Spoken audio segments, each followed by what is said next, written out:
Oi, pessoal! Vim trazer para vocês hoje mais um capítulo, mais um episódio da nossa bizarra história da literatura brasileira. Entre a passagem aí do século XIX para o século XX, o Rio de Janeiro passou por profundas transformações. Capitaneadas de um lado pelo presidente Rodrigues Alves e do outro pelo prefeito carioca Pereira Passos.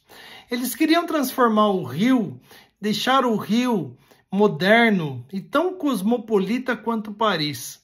Para isso, eles se basearam num tripé: abertura de ruas, embelezamento e saneamento básico.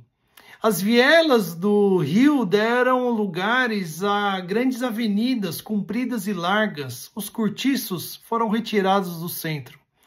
Houve obras de saneamento básico, inclusive campanhas de vacinação. Inclusive também houve a abertura de filiais de lojas europeias no Rio de Janeiro. Entre essas tecnologias que modernizaram a então capital federal, estava o carro.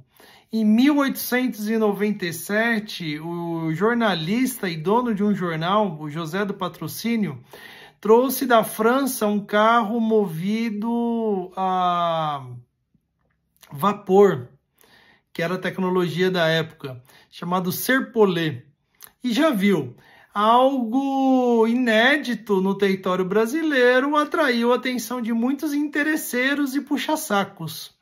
Um desses que se aproximou de José do Patrocínio, embora fosse um grande amigo dele, não sei se foi por interesse, mas deve ter sido por interesse também, foi o príncipe dos poetas, o parnasiano Olavo Bilac.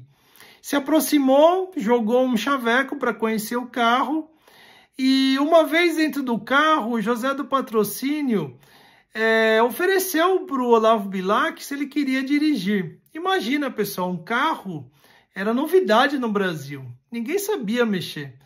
Então, o Olavo Bilac se sentiu seguro. O José do Patrocínio deu um curso básico de alguns minutos.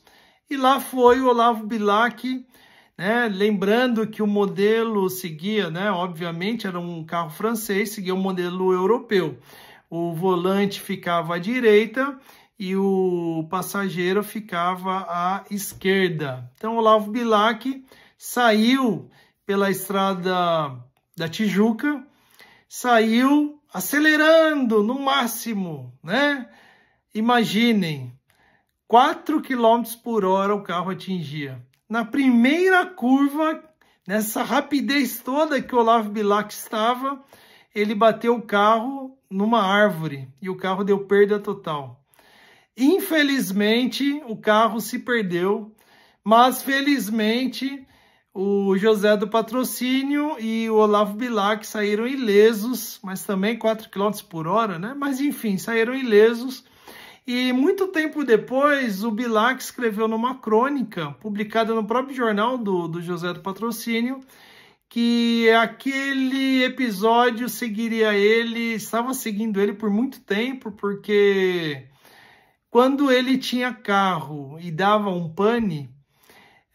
pane, várias pessoas, isso ele relatou, várias pessoas, quem conhecia da história, daquele carro, Serpollet, várias pessoas caçoavam dele, diz ele que rodeavam o carro dele e ficavam tirando sarro, lembrando daquele acidente que fez com que o carro francês não sobrasse nada. Espero que vocês tenham gostado dessa história, dessa curiosidade.